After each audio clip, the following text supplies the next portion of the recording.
Hello दोस्तों, नमस्कार। स्वागत है आप सभी का अपने यूट्यूब चैनल एजुकेशन टारगेट तक में। दोस्तों, आज हम बात करेंगे 69,000 शिक्षक भर्ती के बारे में। 69,000 शिक्षक भर्ती के 31,661 पदों के भर्ती के रैंक गुणांक के बारे में। दोस्तों, अगर 31,661 पदों पर भर्ती में अगर आपकी रैंक इतनी है तो इस ज़िले में नियुक्ति प्रक्रिया के लिए रहें तैयार। हाँ दोस्तों, अगर आपकी रैंक इतनी है तो इस ज़िले में नियुक्ति प्रक्रिया के लिए आप तैयार रहें दोस्तों। उसी रैंक को हम बताएंगे इस वीडियो के अंदर। दोस्तों, यह एक अनुमानित सर्वे के मुताबिक 20 से 30 लोगों के द्वारा तैयार किया गया है। दोस्तों, इसमें हम बात करेंगे 31,661 भर्ती प्रक्रिया के रैंक के बारे में। दोस्तों, अगर आपने हमारे चैनल को सब्सक्राइब नहीं किया है तो सब्सक्राइब कर लीजिए, जिससे लेटेस्ट वीडियो की अपडेट, जिससे अगली वीडियो की अपडेट, जो हम वीडियो बनाने वाले हैं उसकी अपडेट आप तक सबसे पहले पहुँचे। दोस्तों, अब हम बात करते हैं विस्तार से। दोस्तों, हम बात करते हैं गोंडा ज़िला। दोस्तों, गोंडा ज़िला जहां सीटों की संख्या है दोस्तों 743। सीटों की संख्या है 743 दोस्तों वर्तमान में। इसके पहले थी 1620। इसके पहले कितना थी 1620, हो गई है 743। हाँ दोस्तों, हम बात करते हैं जनरल कैटेगरी की 372 सीटें हैं, ओबीसी की 200 सीटें हैं, एससी की 156 सीटें हैं। हाँ दोस्तों, उसमें हम बताएंगे कि किस गुणांक में, अगर इतने गुणांक तक, इतने रैंक तक आप हैं तो आप अपने आप को सेफ समझें, अपने आप को शिक्षक भर्ती प्रक्रिया में ज्वाइनिंग लेटर के पात्र समझें, अपने आप को काउंसलिंग प्रक्रिया के पात्र समझें। दोस्तों, हम बात कर रहे हैं 31,661 शिक्षक भर्ती प्रक्रिया के बारे में। दोस्तों, अगर जनरल की रैंक के बारे में बात कर रहे हैं दोस्तों 372 है दोस्तों। अगर कितने पे जनरल, कितना रैंक है कि जनरल वालों का होगा दोस्तों, अगर एक से लेकर कितने से दोस्तों, जनरल वालों के लिए 372 सीट है, इनकी रैंक होगी एक रैंक से लेकर दोस्तों 360।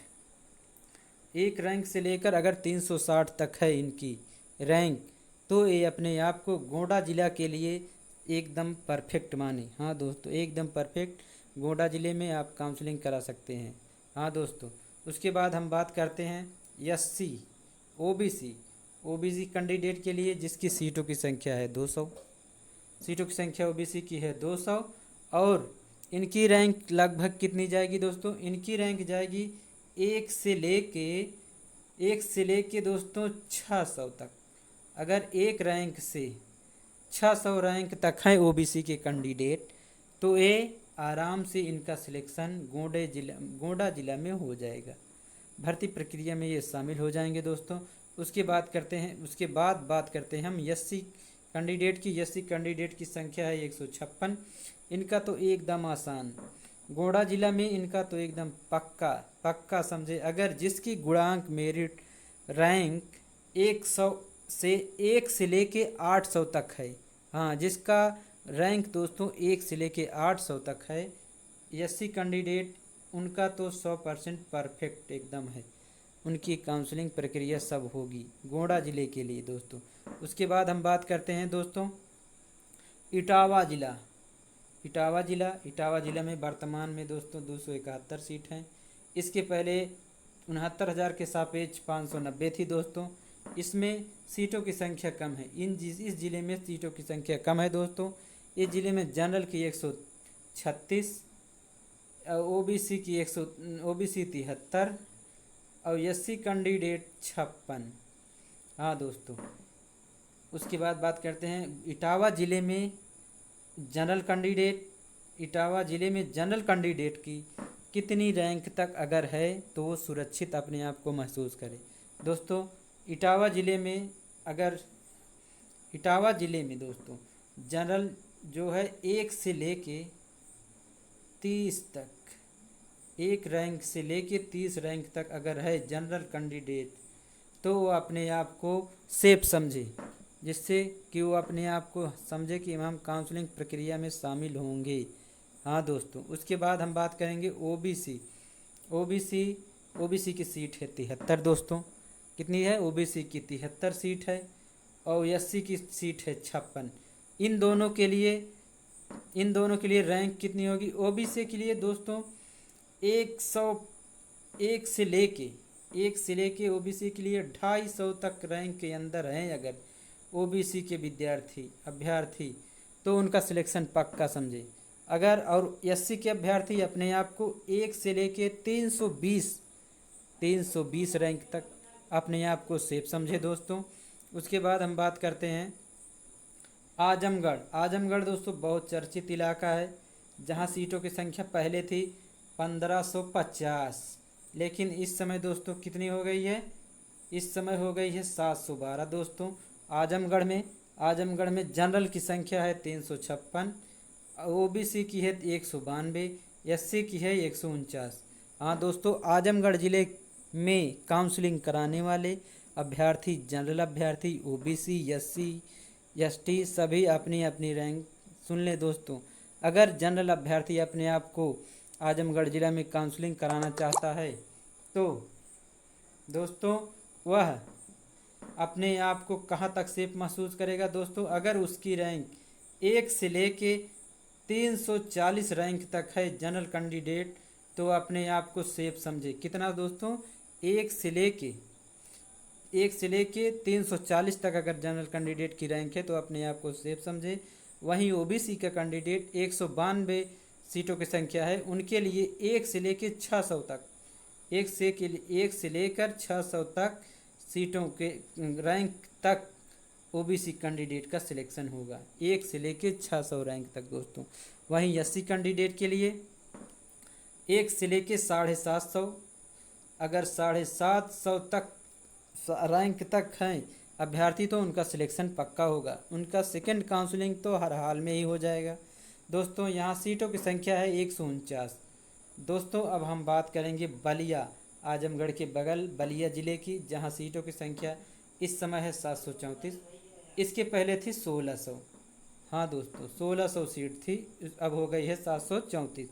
उसमें जनरल कैंडिडेट की 367, ओबीसी 198, एससी 154 दोस्तों। अब हम बात करेंगे कि जनरल कैंडिडेट अपने आप को बलिया ज़िले में किस रैंक तक सेफ महसूस करेगा दोस्तों?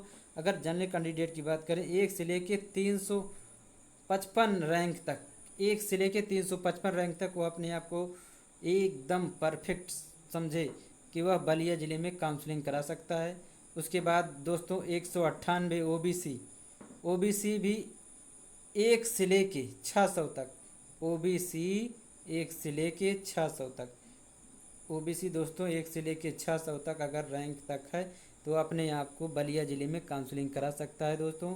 और बलिया ज़िला के लिए एकदम परफेक्ट है, उसको कहीं और दौड़ने की ज़रूरत नहीं है। अगर बलिया ज़िले का है तो उसको और आसानी होगी दोस्तों। उसके बाद हम बात कर रहे हैं एससी कैंडिडेट की सीट है दोस्तों 154 बलिया ज़िले में इनकी रैंक जाएगी दोस्तों 1 से लेके 800 रैंक तक। अगर 800 रैंक के अंदर अगर एससी कैंडिडेट हैं तो उनका सिलेक्शन पक्का है। हाँ दोस्तों, उसके बाद बात करते हैं बस्ती ज़िले में इस समय सीट है 615, उसके पहले थी 1340। 69,000 के सापेक्ष में दोस्तों 1340 सीट थी, घटकर हो गई है 615, जिसमें 308 जनरल कैंडिडेट, 166 ओबीसी और 129 एससी कैंडिडेट हैं दोस्तों। इसमें जनरल कैंडिडेट अपने आप को कहाँ तक सेफ महसूस करेंगे, कहाँ तक एकदम सही पाएंगे दोस्तों? इसके लिए हम बात करते हैं जनरल कैंडिडेट की। जनरल कैंडिडेट यहाँ सीटों की संख्या जनरल के लिए है 308, लेकिन वो अपने आप को 1 से लेके दोस्तों 298 तक अपने आप को सेफ माने, 90 तक, 91 रैंक से लेके 290 रैंक तक अपने आप को सेफ माने। उसके बाद है ओबीसी कैंडिडेट अपने आप को 1 से लेके 600 रैंक तक, बस्ती के कैंडिडेट जो हैं 1 से लेके 600 रैंक तक अपने आप को सेफ माने दोस्तों। उसके बाद है एससी कैंडिडेट 129 सीट है, 129 सीट हुए उसके बाद इनकी रैंक कितनी जाएगी दोस्तों, इनकी रैंक है 1 से लेके 800 तक रैंक के बीच में अगर एससी कैंडिडेट हैं तो उनकी चयन निश्चित है दोस्तों। दोस्तों 1 से लेके 800 रैंक तक हर हाल में किसी भी दशा में उनका होना अनिवार्य है दोस्तों एससी कैंडिडेट के लिए। दोस्तों अब हम बात करते हैं प्रयागराज इलाहाबाद, जिसका नाम बदल कर दोस्तों इस समय प्रयागराज हो गया है। दोस्तों वहाँ सीटों की संख्या थी दोस्तों 69,000 के सापेक्ष 990। कितनी थी दोस्तों, 990। अब इस समय हो गई है 454, जिसमें जनरल कैंडिडेट 227, ओबीसी 122 और एससी कैंडिडेट 95 हैं। दोस्तों इलाहाबाद प्रयागराज में दोस्तों जनरल कैंडिडेट अपने आप को कहाँ तक सेफ मान सकते हैं दोस्तों, अगर उनकी रैंक 1 से लेके 120 तक है तो आपका सिलेक्शन 120 तक है तो आपका सिलेक्शन प्रयागराज में हो जाएगा अगर जनरल कैंडिडेट। उसके बाद बात करते हैं ओबीसी कैंडिडेट। दोस्तों ओबीसी कैंडिडेट की सीट कितनी है, 122 सीट है दोस्तों, 122 सीट है। इनके लिए रैंक अगर 1 से लेके दोस्तों 400 तक, 1 से लेके 400 रैंक के बीच में है तो ओबीसी कैंडिडेट का 100% क्लियर होगा दोस्तों, 100%। अगर 1 से लेके 400 रैंक तक के बीच में है तो उनको प्रयागराज का ज़िला आराम से काउंसलिंग में मिल जाएगा दोस्तों। इसके बाद हम बात करते हैं दोस्तों एससी कैंडिडेट, जिसकी संख्या कितनी है, 95। कितनी है, 95 दोस्तों। अगर एससी कैंडिडेट कितने रैंक 1 से लेके दोस्तों 500 तक, 1 से लेके 500 तक अगर एससी कैंडिडेट की रैंक है तो उसको प्रयागराज में नियुक्ति पत्र मिल जाएगा दोस्तों, उसकी काउंसलिंग हो जाएगी दोस्तों। अगले ज़िले की अपडेट हम अगले वीडियो में आपको अपडेट करेंगे दोस्तों। अगर आपने हमारे चैनल को सब्सक्राइब नहीं किया है, हाँ दोस्तों, अगर आपने हमारे चैनल को सब्सक्राइब नहीं किया है तो सब्सक्राइब कर लीजिए, जिससे हम अगली वीडियो की अपडेट, जो हम अगला वीडियो डालेंगे उसकी नोटिफिकेशन आप तक सबसे पहले पहुँचे। दोस्तों नमस्कार।